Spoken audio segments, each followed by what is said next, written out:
Halo guys, welcome back again to my channel bersama saya Hansa di sini, dan seperti biasanya setiap harinya saya akan buatkan video seputar cryptocurrency. So bagi kalian yang tertarik seputar cryptocurrency, boleh aja langsung bantu saya like dan juga subscribe. Jangan lupa juga untuk hidupkan lonceng notifikasinya supaya kalian gak ketinggalan update terbaru seputar cryptocurrency. Oke, pada hari ini guys, kembali kita akan bahas seputaran Bitcoin, dan seperti biasa kita bakalan mulai dari coin market cap terlebih dahulu. Per hari ini secara global market cap crypto berada di angka 919 billion dollar atau naik sekitar 0,17%. Nah, Bitcoin sendiri di angka 19.057, Ethereum 1.284, BNB 271, XRP 0,48, Cardano 0,39, Solana 30, dan Dogecoin berada di urutan ke-10 dengan harga 0,06 dolar. So, per hari ini kita melihat market dalam keadaan yang mix, sebagian ada yang hijau, ada juga yang merah, walaupun kenaikan dan penurunannya itu rata-rata nggak signifikan guys. Jadi cenderung kita hanya sideways dalam 24 jam terakhir. Top performernya adalah Dogecoin guys dengan kenaikan 2,55% ke 0,06 dolar. So, itu adalah outlook sementara dari beberapa top coin yang ada. Sekarang kita masuk dulu ke beberapa berita dan data terbaru hari ini. Nah, yang pertama di sini disampaikan BNY Mellon, America's oldest bank, launches crypto services. Jadi kembali ada salah satu bank terbesar di Amerika Serikat guys, yang kali ini menawarkan jasa gitu ya untuk mengamankan aset atau custodian untuk Ethereum dan Bitcoin. Disampaikan di sini, BNY Mellon launches a digital custody platform to safeguard select clients Ether and Bitcoin holdings on October 11th. Jadi mereka memutuskan gitu ya untuk meluncing sebuah platform di mana kalau misalnya ada investor mereka yang pengen diamankan asetnya, terutama Bitcoin dan Ethereum, itu bisa dititipkan ke BNY Mellon. Oke, dan ini adalah sebuah gebrakan yang besar guys. Kenapa? Karena kalau kalian lihat BNY Mellon itu sebuah bank yang sudah sangat lama, 238 tahun mereka sudah beroperasi, dan mereka mempunyai aset under custody itu 43 triliun dolar. Dan mereka merupakan bank kustodian terbesar di Amerika, guys. Sehingga kalau misalnya sekarang ada investor institusi yang pengen masuk ke Bitcoin dan pengen mengamankan asetnya, nah mereka bisa menggunakan jasa BNY Mellon untuk mengamankan aset mereka. A recent survey from the bank revealed that 91% of institutional investors are interested in investing in tokenized products, and 41% of them hold cryptocurrency in their portfolio. Jadi, ada sebuah survei yang dilakukan oleh bank ini dan mengatakan ada sekitar 91% dari investor institusi yang tertarik gitu ya untuk berinvestasi di produk yang sudah di-tokenize. Dan 41% dari mereka itu rata-rata sudah mempunyai cryptocurrency di portofolio mereka. Kalian bisa bayangkan guys, 41%. Dari total 91% investor institusi yang tertarik, 41%-nya itu udah punya. Oke, jadi kalian bisa lihat nih, apa yang terjadi di belakang layar gitu. Kalian jangan hanya pantau harganya saja setiap hari di 19.000, tapi yang terjadi di belakang apa? Kita udah melihat banyak sekali adopsi terjadi. BlackRock, salah satu perusahaan terbesar di dunia, masuk sekarang. Salah satu bank kustodian terbesar di Amerika juga menawarkan jasa untuk mengamankan aset cryptocurrency. Dan ada datanya di sini guys. Menariknya ini dari Ki Yongzu. Ini adalah list gitu ya, top custodian banks atau bank-bank kustodian terbesar berdasarkan aset under custody-nya. Nah, ini ada listnya guys. Yang paling besar itu BNY Mellon, di mana asetnya sampai ada 43 triliun dolar. Dan mereka menawarkan jasa custodian kripto itu di Oktober 2022, alias baru bulan ini kan, baru kemarin, 11 Oktober. Kemudian ada juga State Street yang mempunyai 38 triliun dolar aset under AUC-nya gitu ya. Dan di sini kalian bisa lihat mereka juga udah menawarkan jasa kustodian kripto di Maret 2022. Citibank juga sama, 26,8 triliun. Di bulan Juni juga udah menawarkan jasa yang sama. BNB Paribas, 13 triliun, dan seterusnya. Dari total ada 1, 2, 3, 4, 5, 6, 7, 8, 9 top custodian bank. Hampir semuanya sudah menawarkan jasa custodian untuk kripto. Cuma ada 2 saja yang belum, yaitu adalah JP Morgan dan juga HSBC. Selain itu sudah ada semuanya. Oke, jadi coba kalian pikir lebih dalam gitu. Kenapa bank-bank besar ini sudah menawarkan jasa untuk mengamankan aset cryptocurrency. Ya karena demand-nya ada gitu guys. Investor-investor institusi itu seperti yang tadi disampaikan, hampir semuanya sudah tertarik sekarang untuk berinvestasi di produk-produk yang sudah di-tokenize. Dan 41%-nya itu sudah mempunyai cryptocurrency di portofolio mereka. Jadi, bank-bank ini tentunya mengambil kesempatan tersebut untuk menawarkan jasa mengamankan aset mereka. Ya, jadi ini adalah sebuah hal yang perlu kalian perhatikan, guys. Oke, bahwa fundamental kripto semakin hari itu semakin kuat dengan adanya adopsi-adopsi yang terjadi. Kalau menurut kalian masih belum cukup, masih ada lagi nih, guys. Nah, Google taps Coinbase to bring crypto payments to cloud services. Siapa yang nggak kenal Google? Mungkin kalau yang tadi kalian nggak pernah dengar ya. Bank dari Amerika Serikat yang BNY Mellon itu mungkin nggak pernah dengar, tapi yang ini harusnya tahu, Google.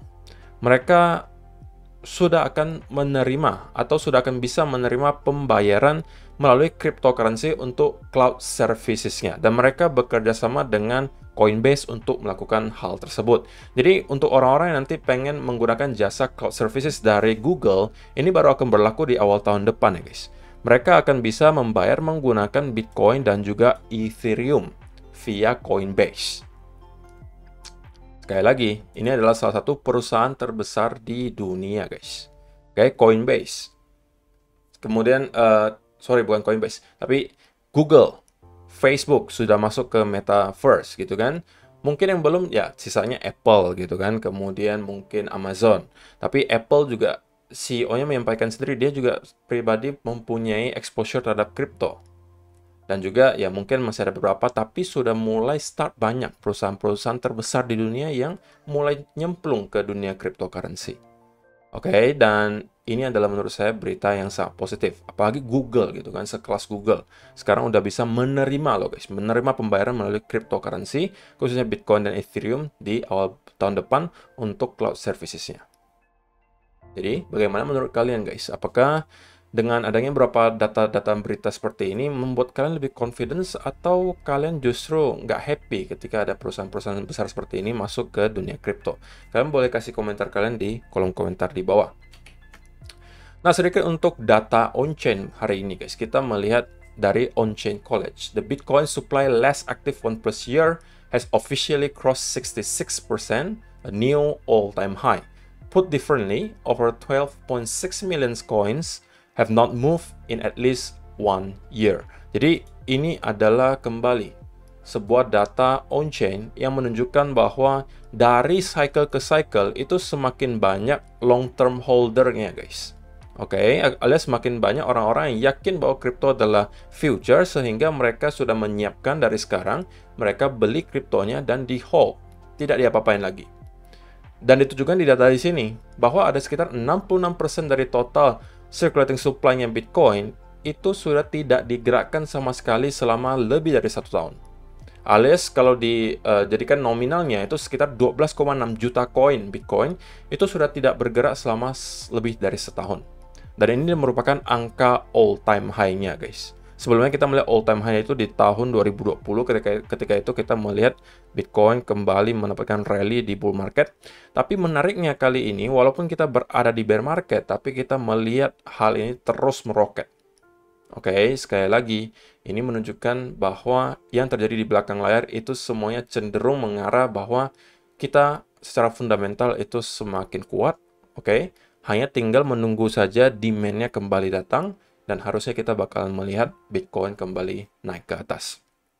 Gitu ya, jadi itu adalah beberapa data dan berita hari ini yang pengen saya sampaikan untuk kalian. Dan sebelum kita masuk ke chart, untuk kalian yang masih mencari exchange untuk melakukan diversifikasi aset, sekali lagi Bybit bisa kalian consider sebagai salah satunya. Karena di Bybit kalian bisa memanfaatkan berbagai fitur yang ada, baik dari trading NFT, spot, futures, kalian juga bisa staking fleksibel dengan APY yang luar biasa besar. Kemudian juga kalian bisa ikutan launchpad-nya yang cenderung menghasilkan ribuan sampai ratusan persen dalam beberapa jam pertama. Semuanya ada di Bybit, jadi kalau misalnya kalian tertarik, kalian bisa aja langsung klik link yang ada di kolom description box di bawah untuk mendaftar. Dengan mendaftar dengan link tersebut, kalian berkesempatan memenangkan reward hingga 60-an juta rupiah. So, sekarang kita langsung masuk aja ke chart, dan saya pengen mulai dari mungkin 4 hour chart terlebih dahulu. Nah, jika kalian perhatikan, kemarin Bitcoin itu sempat mencoba lagi guys untuk kembali reclaim area trendline di sini, oke. Namun, kita kembali mendapatkan rejection dari sana. Jadi, kita lagi-lagi melihat Bitcoin per hari ini masih berada di bawah area trendline-nya, which is bukan berita baik ya guys. Selama kita mampu maintain di bawah area ini, tentunya probability-nya cenderung lebih tinggi bahwa kita akan meneruskan penurunan.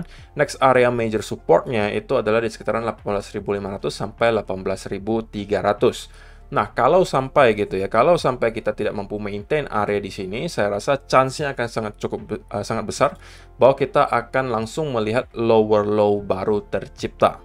Dan kalian harus siap dengan skenario tersebut ya guys. Terlebih lagi, ingat kita sudah akan melihat data CPI dirilis besok guys. Jadi 1 hari lagi. Ya mungkin hari ini kita nggak bakal melihat volatilitas yang terlalu ekstrim gitu ya. Karena mungkin sebagian dari investor juga masih akan menunggu data CPI dirilis besok. Jadi untuk hari ini kemungkinan volume tidak akan terlalu besar. Untuk kalian yang tetap masih nekat untuk trading pun ya saya rasa kalian hanya bisa trading di time frame kecil ya. Mungkin di 15 minute chart atau 5 minute chart untuk scalping aja. Sisanya mungkin kalian masih harus stay in the sidelines gitu ya. Kalau saya pribadi, saya lebih prefer gitu ya menunggu dia kasih saya konfirmasi untuk long gitu ya. Saya udah sampaikan di video kemarin, saya lebih prefer sekarang untuk mencari peluang untuk long karena menurut saya secara RR itu akan lebih baik untuk short termnya gitu ya. Kecuali kalau kita sudah breakdown dari range di sini, maka berarti range di sini sudah terinvalidasi. Sebelum hal tersebut terjadi, sekali lagi kita sekarang lebih dekat ke area major support daripada resistance. Otomatis secara risk and reward akan lebih baik kalau kita mencari setup untuk long selama range ini bertahan ya guys. Oke. Sekali lagi, selama kita berada dalam range ini, maka kita berpotensi bolak-balik terus-menerus gitu ya. Karena memang ini adalah range sideways-nya. Sampai pada akhirnya market akan memutuskan pengennya ke arah mana. Gitu ya. Kalau misalnya kita udah break ke salah satu arah seperti yang udah saya sampaikan juga di video kemarin, maka kemungkinan dari sana kita baru akan melihat pergerakan yang lebih sustain. Oke, untuk sementara tentunya dari segi short term sendiri saya masih bisa melihat bahwa Bitcoin kemungkinan akan sideways di sini.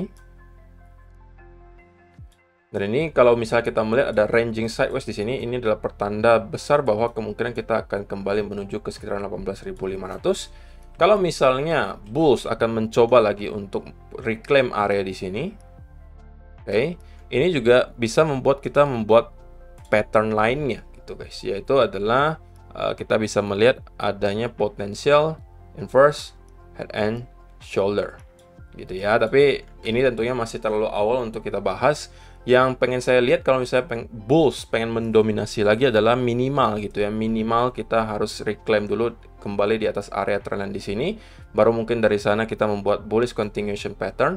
Nah, ini adalah pertanda yang cukup baik dan menurut saya chance-nya cukup besar bahwa kita akan kembali menuju ke sekitaran 19.500 minimal gitu ya.